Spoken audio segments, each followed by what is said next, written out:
Vocês acreditam que maldição pode passar de geração em geração? Que, bem, alguém bem próximo de você pode estar escondendo algo que só de imaginar faz o coração acelerar e os pelos do corpo se arrepiar?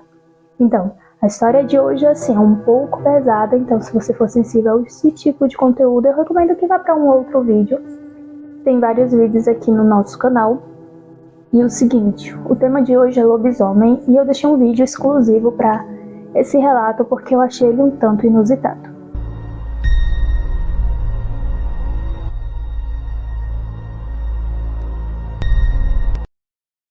Hi guys, tudo bem com você? Eu espero que com você esteja tudo ótimo, porque comigo está. Eu me chamo Yara, muito prazer, e eu trago vídeos todos os dias aqui no canal, então eu espero muito que você goste do meu tipo de conteúdo. E é isso. Hoje a gente vai ter um relato um tanto impactante, então bora pro relato. O nosso amigo que enviou o relato, ele pediu para que eu lesse antes, para que eu tirasse as minhas próprias conclusões e não trouxesse um conteúdo aqui, sabe, pesado demais, ou que eu acabasse no meio do vídeo tendo várias surpresas. Porque sim, esse relato de hoje é um tanto surpreendente. Esse amigo eu vou preferir não identificá-lo, ele até pediu para que eu não fizesse isso, mas como a gente gosta de iniciais aqui no nosso canal, vou chamar ele de RR, porque é a inicial do nome dele. E bem, o nome que ele deu, o tema para o nosso relato de hoje foi A Noite em que o Meu Tio Voltou Diferente. Sim. Eu cresci ouvindo histórias de lobisomens, sabe? Contadas pela minha avó. Ela dizia que na nossa família havia uma maldição bem antiga que perseguia os homens nascidos em lua cheia. Eu nunca dei muita importância e eu achava assim que era só superstição, coisa assim da idade, sabe? Do interior. Até que em uma noite o meu tio ele voltou um pouco diferente da mata. Sim. Era agosto e era uma época bem fria e úmida aqui na serra. O meu tio, o nome dele é Carlos, vamos chamar ele aqui assim, ele era daqueles caras bem duros, sabe? Bem carrasco, de poucas palavras, que passava mais tempo no mato do que na própria casa. Ele caçava apenas por esporte, apesar de sempre ter algo sombrio no olhar quando voltava, sabe? Das trilhas, das caçadas. Era um olhar um pouco distante, um pouco não humano. Bem, naquela noite a lua estava bem cheia e parecia muito diferente do que normalmente era. Estava bem mais amarelada, sabe? Como se fosse uma névoa viva ao redor dela. O meu tio, ele saiu ao entardecer com um facão e uma lanterna, dizendo que tinha ouvido coisas grandes no mato.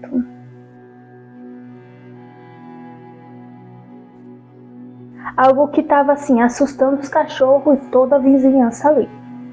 Ele só voltou assim por volta das 2 da manhã, mas tinha algo diferente, não era ele, sabe? Nitidamente era como se fosse uma outra pessoa, mas bem, não uma pessoa exatamente, mas um outro ser, mais animalesco, sabe? Quando a porta se abriu, eu ouvi passos pesados. Eu sabia que era ele, mas assim, não parecia ser os passos dele, sabe? Era uma coisa assim, bem pesado e não era nada familiar. E era um som totalmente arrastado, irregular. Bem, foi a primeira vez que eu tive que levantar para ver o que estava acontecendo e o que era. Eu até achei que ele tinha se machucado, sabe? Mas ele estava assim, todo coberto de barro e com roupas rasgadas. E o rosto dele estava escondido sobre um capuz da própria jaqueta que ele estava usando. Eu falei com ele, mas bem assim, sabe? Bem nervoso.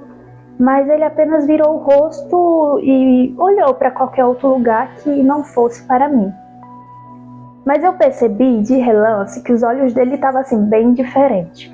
Não só vermelho ou cansado como normalmente era, mas havia algo ali animalesco nele, como se tivesse esquecido de ser humano, sabe? Como se fosse uma fera. E ele passou reto por mim, e foi direto pro quarto. Simples assim. Foi um pouco estranho, mas ok. A minha avó, ela se benzeu na mesma hora e disse: não era para ele ter voltado, não inteiro. Eu perguntei o que ela queria dizer, mas ela só respondeu: você vai entender antes do amanhecer. E durante aquela madrugada, bem, eu ouvi barulhos vindo do quarto dele, arranhões, e não garras, sabe? Arranhões mesmo na madeira, uivos abafados, cheiro de sangue e algo assim, muito, muito podre. E estava se espalhando pela casa toda. Todos ali estavam acordados, mas ninguém, eu repito, ninguém teve a coragem de ir até lá verificar ou qualquer outra coisa. A minha avó, ela parecia saber muito bem o que estava acontecendo, mas eu não sabia, sabe? Às 4, mais ou menos entre as 4 e 17 da manhã, o barulho cessou. E o quarto estava assim, em total e absoluto silêncio. Quando o sol começou a nascer, finalmente alguém foi verificar, né? E eu fui junto. A porta estava trancada por dentro e tivemos que arrombá-la. Mas quando entramos, não havia absolutamente ninguém. Ninguém mesmo, sabe? Nem meu tio Carlos, nem sinal de sangue, nem das roupas rasgadas, nada.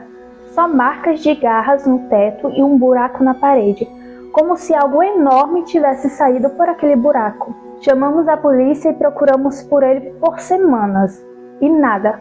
A única coisa que encontramos foi uma trilha no mato e pegadas que começavam humanas e aos poucos se transformavam em pegadas como garras e patas traseiras longas, sabe? E o caso foi assim, arquivado. Afinal de contas, o que poderíamos fazer? E oficialmente acabamos dando ele como desaparecido. Mas aí que vem o mais assustador da história. Sim, tem muito mais e a história é longa. 6 meses depois, numa outra lua de lua cheia, eu ouvi batidas fracas na janela do meu quarto.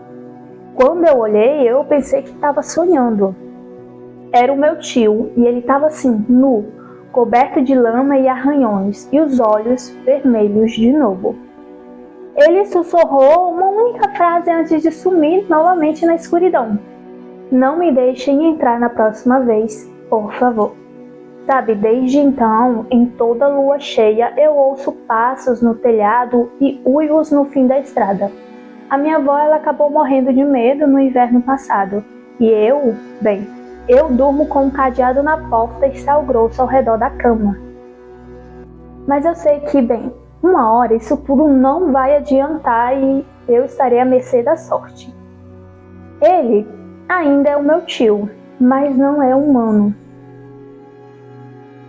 E aí, gente, aqui, né, eu acho que ele enviou e aí ele não teve tempo, né, de continuar devido a... Acho não, foi o que ele falou. Ele não tinha tempo de continuar, mas que ele iria continuar em outro momento. Aí eu fiquei aguardando e ele enviou, por isso que eu só fui fazer o vídeo agora. Eu já tinha recebido um pouquinho, já fazia um tempinho, sabe, que eu tinha recebido.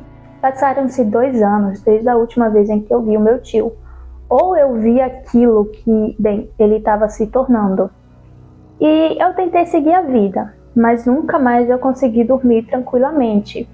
E em todas as luas cheias eu ouvia os mesmos ruídos, estalos no telhado, garras na janela e às vezes até respiração, como se tivesse algo ali no outro lado, sabe? Fora de casa, me esperando. Naquele mês, a lua cheia caiu numa sexta-feira 13 e eu estava ignorando aquilo ali por tudo que era mais sagrado. Eu tentei ignorar, sabe? De todas as formas, mas eu estava tentando. Só que, gente, era impossível. Afinal de contas, eu estava fazendo tudo o que eu podia, mas eu sei que não adiantaria por muito tempo. Eu acabei jogando sal grosso pela casa, espalhei alecrim, fiz até uma cruz com galhos secos que eu peguei da mata. Tudo para afastar ele, mas a minha avó sempre dizia que aquilo afastava. Aqui eu não entendi exatamente o que ele quis dizer, mas ele botou assim: mas a minha avó sempre dizia que aquilo afastava. Entre aspas, ele colocou: o que sangra de dentro para fora. Mas como ele já havia dito, nada daquilo adiantou. Às 2h47, mais ou menos ali da manhã, da madrugada, né, vamos dizer assim, a luz da varanda ela se acendeu sozinha. E a campainha, ela acabou tocando por 3 vezes. Quando eu fui ver pelo olho mágico, não tinha ninguém, mas a porta ali estava arranhada e, sabe, como havia ficado da última vez em que o meu tio tinha aparecido ali, então eu deduzi que teria sido ele. O meu coração, ele assim, estava batendo muito forte e quase que, bem, sai pela garganta. Eu peguei um facão velho ali que o meu avô tinha e fui até a cozinha. Foi quando eu ouvi algo impossível, sabe? Uma voz humana vindo dos fundos da casa, que era onde geralmente o meu tio gostava de ficar, sabe? Sou eu, me ajuda. Eu abri a janela com cuidado e era ele, tio Carlos. Mas não como da última vez, ele estava magro, ossudo, com o rosto cheio de cortes e os olhos profundos. Parecia mais um morto do que vivo, sabe? E estava de joelhos, sangrando, com as mãos trêmulas estendidas. Eu não aguento mais, ele murmurou. Tá dentro de mim, me mata antes que vire de novo. Aquilo ali, sabe, aquela situação, ela me paralisou totalmente. Porque ver o meu tio daquela forma mexeu muito comigo. Porque apesar de todo aquele ocorrido, a gente era ainda próximo, sabe? E toda aquela situação, todos aqueles meses em que eu estava vivendo sobre o medo e ao mesmo tempo a preocupação, porque eu me importava com meu tio, estava vindo e era uma emoção assim muito, muito forte. Mas eu tentei ignorar aquilo tudo, sabe? Ele então me contou, entre lágrimas, que havia se refugiado por 2 anos numa caverna, sabe, na serra, acorrentando-se nos dias de lua cheia. Mas, ultimamente, as correntes já não conseguiam mais segurar, sabe? E o bicho estava ficando cada vez mais forte e muito, muito, eu repito, muito mais faminto. Essa noite é a última, foi o que meu tio me disse. Se eu mudar de novo, não vai sobrar mais nada de mim, só o monstro. Ele implorou, mas juro, implorou mesmo para que, bem, ouçam, me mata, Renan, ou você vai ser o próximo, tá no sangue. Foi o que ele disse. E então ele começou a tremer. O som dos ossos se quebrando começou a ecoar no quintal, sabe? E a pele dele começou a se abrir sozinha. Como se algo ali estivesse empurrando ele, sabe? De dentro para fora, como se quisesse sair, se libertar. O maxilar dele assim se deslocou de uma hora para outra e os olhos viraram totalmente negros. Eu sabia que, bem, era agora ou nunca. Corri até ele com o facão nas mãos mesmo e fechei os olhos. Bem, eu só lembro de ter dado o golpe, do grito que não era mais humano e do silêncio mortal que veio depois. Quando eu abri os olhos, ele não estava mais lá, sabe? Não aquela fera, mas agora estava o meu tio, caído. Apesar de ainda estar metade homem, metade besta, e ainda se mexendo levemente, eu vi que naqueles últimos minutos era o meu tio que estava ali. Mas aos poucos eu fui ficando assim, inerte. Eu chorei, vomitei, fiquei ali sentada até o sol nascer. Eu não conseguia, sabe, entender toda aquela situação. E também era muito difícil para mim aquela situação, porque era o meu tio. Mas se não fosse ele, seria eu. Eu enterrei o meu tio atrás da mata, onde a minha avó dizia que os malditos de sangue deveriam descansar. Rezei como pude, porque, bem, eu não sou muito religioso, mas sabe o que me destrói muito por dentro? Desde aquela noite eu comecei a sonhar, sabe, com a floresta, com caçadas, com cheiro de sangue fresco. Meu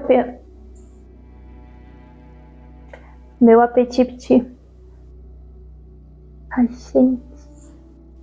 Meu apetite mudou. Meus olhos às vezes ardem ao olhar para a lua, sabe? E ontem, quando Ai, amiga, eu vou ler de novo, gente, porque eu preciso. O meu apetite mudou, os meus olhos às vezes ardem ao olhar para a lua, sabe? E ontem, quando eu cortei a mão lavando a louça, eu me curvei em segundos. Se meu tio realmente morreu naquela madrugada, então o monstro deve ter escolhido outro corpo para continuar. E esse corpo agora é o meu. Um minuto pelo tio dele, um minuto pela avó dele, né? Alguns segundos. E respira. Gente, que pesado. Eu li só a primeira parte, eu decidi não ler o restante, porque eu pensei, bem, eu acho que alguma coisa ali vai acontecer, mas se for algo muito impactante, eu nem posto o vídeo. Foi impactante, mas eu sinto que ele tentou amenizar um pouco, sabe, tudo aquilo. Mas é isso, eu espero que esteja tudo bem com você e você fique bem. E isso, gente, não tenha passado para você. Eu acredito que, eu não sei, né? O seu tio, ele disse que se não matasse ele, passaria para você. Mas eu acredito que talvez, mesmo com todo o ocorrido, ainda assim iria para você como foi. Fico triste pela vovozinha. Poxa, tadinha da vovozinha, né? Imagina, gente, você amar a pessoa tanto que você morre, assim, como se fosse de tristeza, sabe? Por tudo de ruim que tá acontecendo com ela. Então é um amor incondicional, né? A gente já sabe que mãe ama de uma forma incondicional. Mas é muito pesado, eu fiquei, né? Ai, não sei dizer. Comenta aí o que você achou, porque eu achei muito impactante.